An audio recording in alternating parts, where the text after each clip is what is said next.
에브라임아 내가 내게 어떻게 하랴. 유다야 내가 내게 어떻게 하랴. 너희의 인애가 아침 구름이나 쉬 없어지는 이슬 같도다.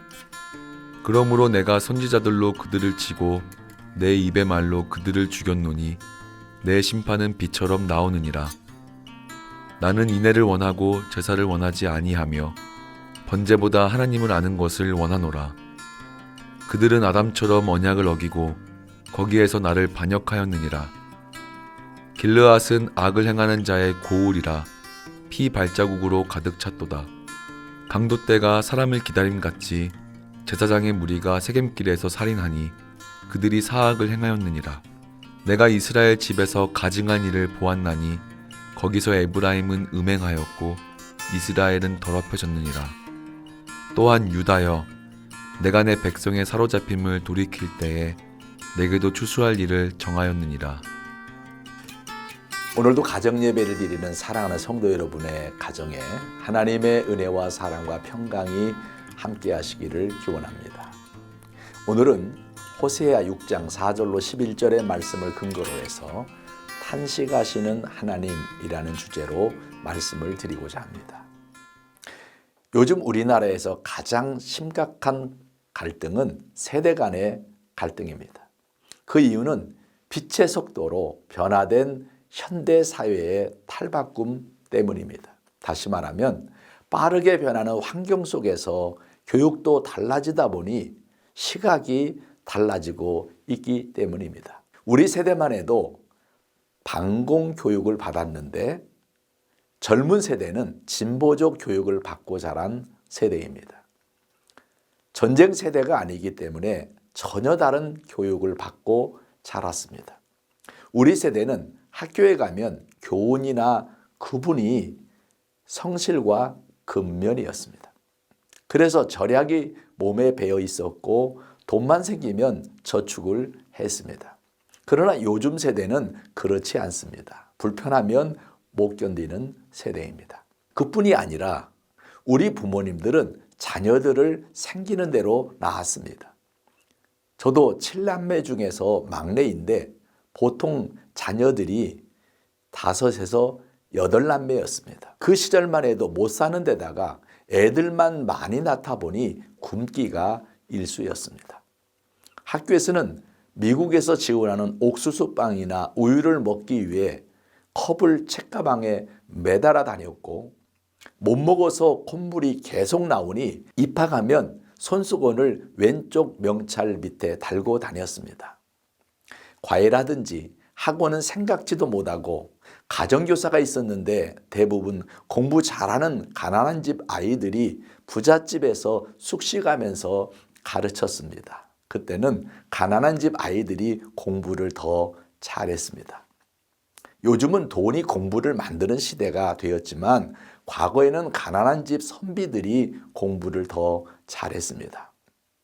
먹을 것은 없는데 아이들만 많다 보니 정부에서는 피임을 권장하게 되었고 둘만 낳아 잘 기르자고 하다가 하나만 낳아 잘 기르자라는 정책의 영향으로 어느덧 가정에는 아이들이 하나나 둘밖에 없는 시대가 되었습니다. 그러다 보니 모든 것이 아이들 위주로 살게 된 것입니다. 먹을 것이 있어도 어른들을 먼저 주는 것이 아니라 아이를 먼저 챙기면서 살았습니다. 그 결과 이제는 자식이 우상이 되었습니다. 요즘 자녀들은 이기적이 될 수밖에 없습니다. 고3 자녀가 있는 집은 1년 내내 숨도 제대로 못 쉬고 아이들은 공부에 어려서부터 시달림을 당하는 노예가 되고 있는 실정입니다. 이제는 세상이 너무나 많이 달라졌습니다. 결혼에 대해서도 필수라고 생각하지 않습니다. 젊은이들은 즐기면서 살다가 결혼하게 되면 하고 아니면 혼자 살겠다는 비혼주의가 자리를 잡게 되었고 어른들은 평생 희생만 하고 살았는데 돌아오는 것이 없으니 억울하다고 조론을 하는 사람들도 많아지고 있습니다. 현모양처라는 단어는 없어진 지 오래입니다. 모르는 것은 스마트폰 하나면 해결되다 보니까 돈 없는 부모는 거추장스러워지는 시대가 되었습니다. 놀이터에 가도 친구가 없는 시대입니다. 어려서부터 게임이나 기계와 소통하면서 사람과의 소통이 익숙하지 않은 세대가 요즘 세대입니다. 사람이 하던 모든 일을 이제는 기계, 로봇이 하는 시대입니다. 공장을 가도 사람은 잘 보이지 않고 기계가 일을 하고 있고, 병원에서도 수술도 의사보다 로봇 수술이 더 성공률이 높은 시대에 우리가 살고 있습니다. 앞으로는 로봇에게 감정을 불어넣어서 로봇과 사는 시대가 올지도 모르겠습니다. 가족주의에서 이제는 개인주의로 탈바꿈하는 시대입니다.